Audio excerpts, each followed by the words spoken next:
In this class, our primary focus has been on women of color and that intersecting identity and how privilege and oppression really shape the lives of queer women of color. And I think this class has created a discourse that's unique due to the fact that it talks about that intersection of race and ethnicity and sexuality. And I think in the first module, we were really setting that up with the context of the class. And I think there are two readings, which were a couple of the first readings that I think were really important in sort of setting that up. One of them was the reading by Lorna D. Cervantes, where she talks about, or basically it's a poem about how a lot of times people with like white privilege don't want to discuss race and don't want to acknowledge that it exists, so then oppression is ignored or brushed under the rug, so that there's like a revolutionary movement with people of color in order to get some acknowledgement for that oppression and to really put forth that narrative which explains that this is going on and that race actually is an issue. And then the other one is Shirley Hill Witt's poem, which is about colonization.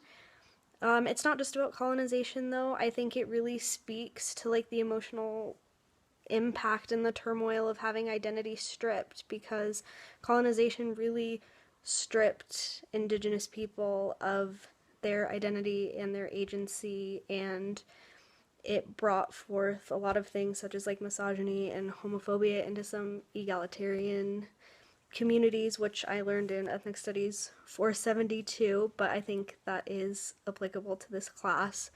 So I think it's really important that this class talks about power dynamics and oppression and privilege beyond just race or just sexuality, and it brings forth that colonization aspect of it, because I think that that doesn't get talked about in a lot of classes. And I think that's really important because colonization is still having an effect, and like there's a movement that we've learned about in this class and that I've learned about in other classes of people trying to decolonize and really get back to their roots and away from that oppression that's come as a product of colonization. And then the second module was really focused on intersectionality, and intersectionality is basically the way that people's identities intersect and the way that different people experience the world differently as a product of that. But something that I really took out of this section was the intersectionality queer people of color video, because there was one particular part where the woman in the video was talking about how important education is, and just in a lot of my classes, the context of this class really isn't something that's focused on or talked about, just because like US history is really white. It's really focused on what like was gained out of white privilege and colonization, and so the experiences of people of color and queer people of color are really brushed aside and erased and ignored,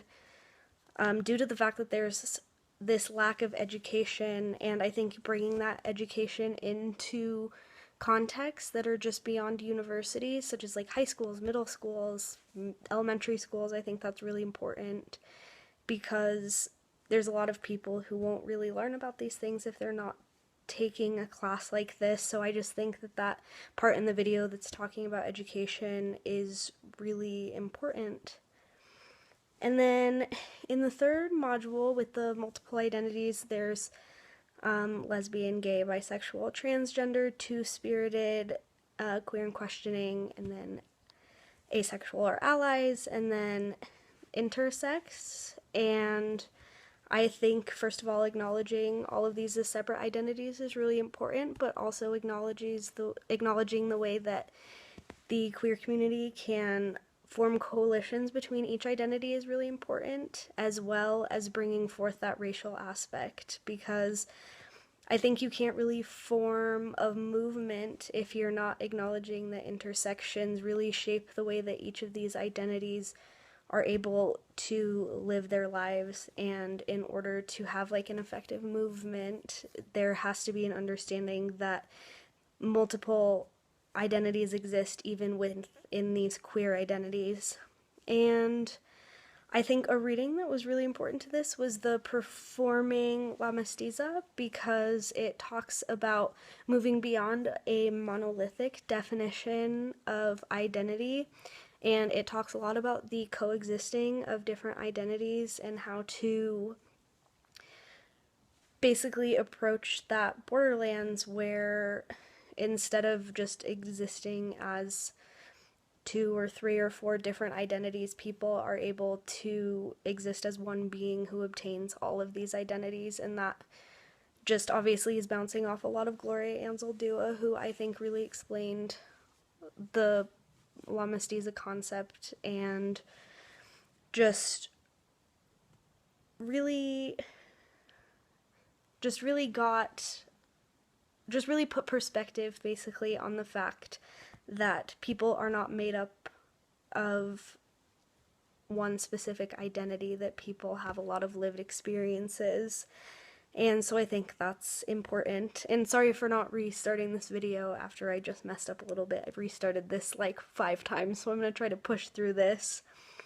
But then in the 4th module, so there's the theoretical models. I was a little confused on the models aspect of it, but I think that that's something that I really took out of that was sort of using language as a means of resistance. Like, for example, the queer studies. I thought that was really interesting, that there was a shift in vernacular in order to create this sort of new word in order to get away from sort of like imposed identities within these like politics. And I thought that was really interesting. It reminded me of the I'm Not a Boy documentary, where she was talking about how she liked to be identified by her own word that she created because it was part of the space that she was in. So I think that maybe that's a theoretical model, is creating that new vernacular. And I think that's a lot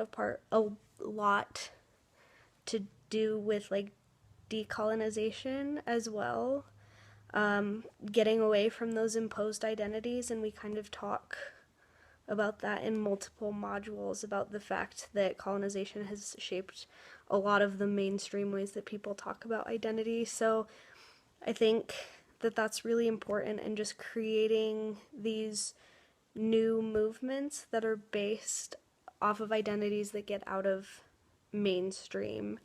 And so that was kind of how I took the 4th module. This one was a little harder for me to understand than the others, but I hope that was okay, and I really enjoyed this class, and I'm sorry for stumbling through part of this. I'm not a huge fan of being on camera, but thanks for everything, and I really enjoyed this class.